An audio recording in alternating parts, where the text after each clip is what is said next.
Hello friends, welcome back to homely human channel. இன்றைக்கி ஒரு 20 பேர் சாப்பிட்ற மாதிரி மட்டன் பிரியாணி எப்படி செய்கிறது, அது கிராமத்து ஸ்டைலில் எவ்வளோ டேஸ்ட்டாக செய்கிறது அப்படின்றதையும் பார்க்கலாம். 1/2 லிட்ரு எண்ணெய் ஊற்றிக்கோங்க. அப்புறம் பட்டை, லவங்க, ஹோல் ஸ்பைசஸ் எல்லாம் உங்களுக்கு என்னென்ன ஸ்பைசஸ் போடுறதுக்கு பிரியாணியில் பிடிக்குமோ அதெல்லாம் ஆட் பண்ணிக்கோங்க. அப்புறம் ஒரு 1/2 கேஜி வெங்காயத்தை நீல வாக்கில் கட் பண்ணி வச்சுருக்கோம். அதையும் இந்த மாதிரி கட் பண்ணி போட்டுக்கோங்க. வெங்காயத்தை நல்லா மிக்ஸ் பண்ணி விட்டுக்கலாம், நல்லா வதக்கி விடலாம். நல்லா வெங்காயத்தை ப்ரௌன் கலரில் ஆகிற அளவுக்கு நல்லா வதக்கி விட்டுறணும். இந்த அளவுக்கு கலர் சேஞ்ச் ஆனதும் இஞ்சி பூண்டு பேஸ்ட்டை நாங்கள் ஃப்ரெஷ்ஷாக தான் அரைச்சிருக்கோம். ஸோ அதை ஒரு 4 கைப்பிடி இல்லை 3 கைப்பிடி அள்ளி நாங்கள் போட்டுக்கிட்டோம். நல்லா மிக்ஸ் பண்ணி கொடுத்துக்கணும். ஏன்னா அந்த டைமில் இஞ்சி பூண்டு பேஸ்ட் போட்டுக்கிறதுனால அடி பிடிச்சி தீ பிடிக்க ஆரம்பிச்சிடும். விடாமல் மிக்ஸ் பண்ணி விட்டுட்டே இருக்கணும். அப்புறமா கருவேப்பிலை போட்டுக்கலாம். கருவேப்பிலை டிஃப்ரெண்ட்டாக இருக்குன்னு நினைக்கலாம், நானும் அப்படி தான் நினச்சேன். பட் போட்டதும் மட்டனோட டேஸ்ட்டு டிஃப்ரெண்ட்டாக இருந்துச்சு, மட்டன் பிரியாணியோட டேஸ்ட்டு. ஸோ அந்த மாதிரி ட்ரை பண்ணி பாருங்கள். நெக்ஸ்ட்டு அதை நல்லா வதக்கிட்டு 4 கேஜி தக்காளியும் நீல வாக்கில் கட் பண்ணியிருக்கோம், அதை போட்டு நல்லா மிக்ஸ் பண்ணி கொடுத்துக்கோங்க.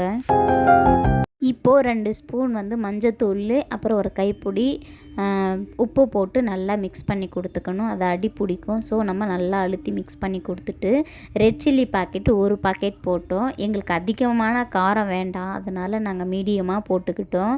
இது மீடியமாக தான் இருந்துச்சு. இன்னும் கொஞ்சம் அதிகமாக நிறைய காரமாக சாப்பிட்றவங்க இன்னொரு பாக்கெட் எடுத்துக்கலாம். பட் நாங்கள் 1 பாக்கெட்லேயே குழந்தைங்களாம் சாப்பிடுன்றதுனால அந்த 1 பாக்கெட் மட்டும் போட்டுக்கிட்டோம். உங்கள் காரத்துக்கு ஏற்ற மாதிரி போட்டுக்கோங்க. போட்டுட்டு நல்லா மிக்ஸ் பண்ணி கொடுத்துக்கோங்க. அப்புறம் மட்டனை போட்டு நல்லா மிக்ஸ் பண்ணி கொடுத்ததும் கொத்தமல்லி புதினாவை கட் பண்ணி வச்சுருக்கோம், அதை போட்டுட்டு மிக்ஸ் பண்ணாமல் ஒரு 5 மினிட்ஸில் ஒரு 3 மினிட்ஸ் க்ளோஸ் பண்ணி விட்டுட்டு ஓப்பன் பண்ணோன்னா ஸ்மெல் சூப்பராக இருக்கும். அப்போவே மட்டன் பிரியாணியோட ஸ்மெல் வரும்.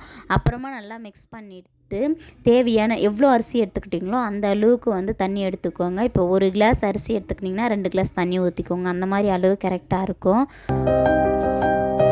நாங்கள் எவ்வளோ அரிசி எடுத்துக்கோமோ அந்த அளவுக்கு தண்ணி ஊற்றி நல்லா கொதிக்க விட்டோம். ஏன்னா மட்டன் நல்லா வேகணும். நிறைய பேர் குக்கரில் வச்சு மட்டன் போடுவாங்க. பட் நாங்கள் அப்படியே தான் போட்டு ஒரு 10 மினிட்ஸ் போல் விட்டு இருந்தோம்.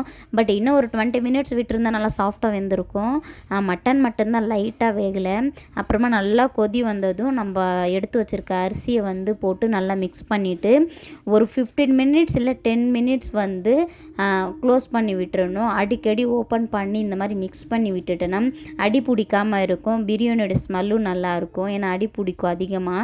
ஸோ மிக்ஸ் பண்ணி கொடுத்துட்டே இருந்தால் ஒரு 80% இப்போ பிரியாணி ரெடி. இன்னும் 20% ஃபுல்லாக க்ளோஸ் பண்ணிவிட்டு இந்த அறுப்பு கறி, அந்த அடுப்பில் இருக்க அந்த கறியை எடுத்து அந்த பாத்திரத்துக்கு மேலே போட்டுட்டு மூடி வச்சோன்னா அந்த அனலுக்கு நல்லா சாஃப்டாக வந்திருக்கும்.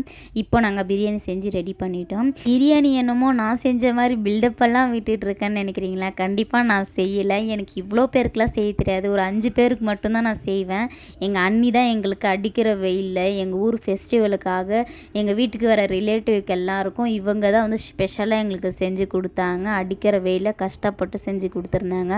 அவ்வளோ சூப்பராக இருந்துச்சு. குழஞ்சியும் போகலை, வேறையாக இல்லை, கரெக்டான ஸ்டேஜில் இருந்துச்சு. பிரியாணி ஹோட்டல் ஸ்டைலில் இருந்துச்சு, சூப்பராக இருந்துச்சு. அவங்களுக்கு தான் நாங்கள் தேங்க்ஸ் சொல்லணும். எங்களுக்காக அவங்க டைம் ஸ்பெண்ட் பண்ணி எங்களுக்கு செஞ்சு கொடுத்தாங்க. அப்புறம் தான் நான் யோசித்தேன், இந்த வீடியோவை எடுத்து ஏன்னா சிம்பிள் தான், நான் வேறு எதுவுமே போடலை, கலர் பவுட்ரு போடலை, எதுவுமே போடலை. வெரி ரெட் சில்லி பவுட்ரு மட்டும்தான், கரம் மசாலா கூட ஆட் பண்ணல. ஸோ நீங்கள் ட்ரை பண்ணி செஞ்சு பார்த்துட்டு எனக்கு கமெண்ட் பண்ணுங்கள். பாய்.